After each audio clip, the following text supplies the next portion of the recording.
The last remaining Australian troops in Afghanistan will finally return home after a 20-year war.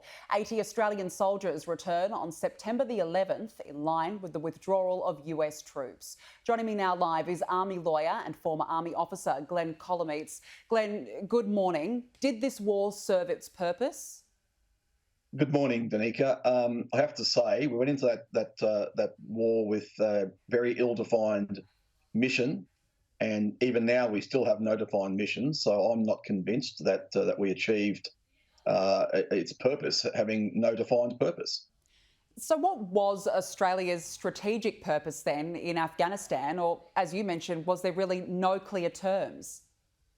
Look, Afghanistan serves very little strategic purpose for Australia beyond the benefits of being involved in the Five Eyes intelligence relationship and being seen to be a good alliance partner. So they're quite grey justifications, really. But since 2005, we had no defined mission, and even now with Operation High Road, the 80 embeds in country, there's no defined mission. So it's very difficult to say what our purpose was and what, if anything, we achieved. So it's been a long 20 years. Did Australia gain anything then from its involvement? Look, in Aruzgan, in our province, we kicked a number of goals. We can't deny that. We certainly freed up movement for locals across the province, and we took the head off the leadership in the province, the Taliban leadership to some extent. So we achieved a number of tactical goals on the ground. But really, looking at the big picture now, a very protracted conflict with a loss of a number of lives and many sustained injuries now, it's difficult to see the cost-benefit ratio being beneficial, being particularly good for Australia. Do you foresee any consequences from the United States' decision to withdraw troops on September 11? What does it mean, particularly for the Taliban, do you think, and its involvement in Afghanistan?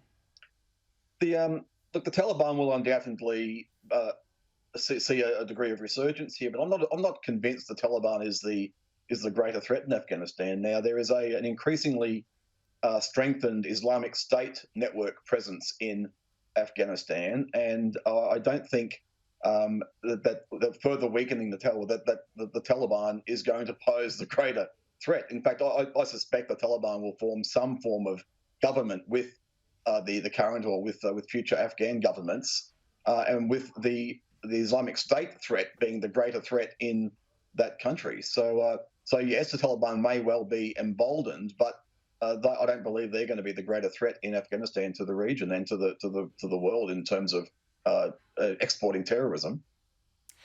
Glenn, when you reflect on the last 20 years, what do you think that Australia can learn from this war? You know, we don't seem to learn a lot of lessons. We certainly didn't learn from Iraq. I think we need to define to get greater mission definition, to determine what our objectives are in going into a conflict, and what the end state will be in completing that, or the parameters for completing that mission. We can't go into these sorts of conflicts blind and expect to change things when we don't know what we're there to change. We need to have better debate, I think, as to our justifications for deploying forces into operational theatres. Well, it's been a long 20 years coming to an end now. Glenn Kolomeitz, thank you so much for joining me this morning. Thanks, Danica.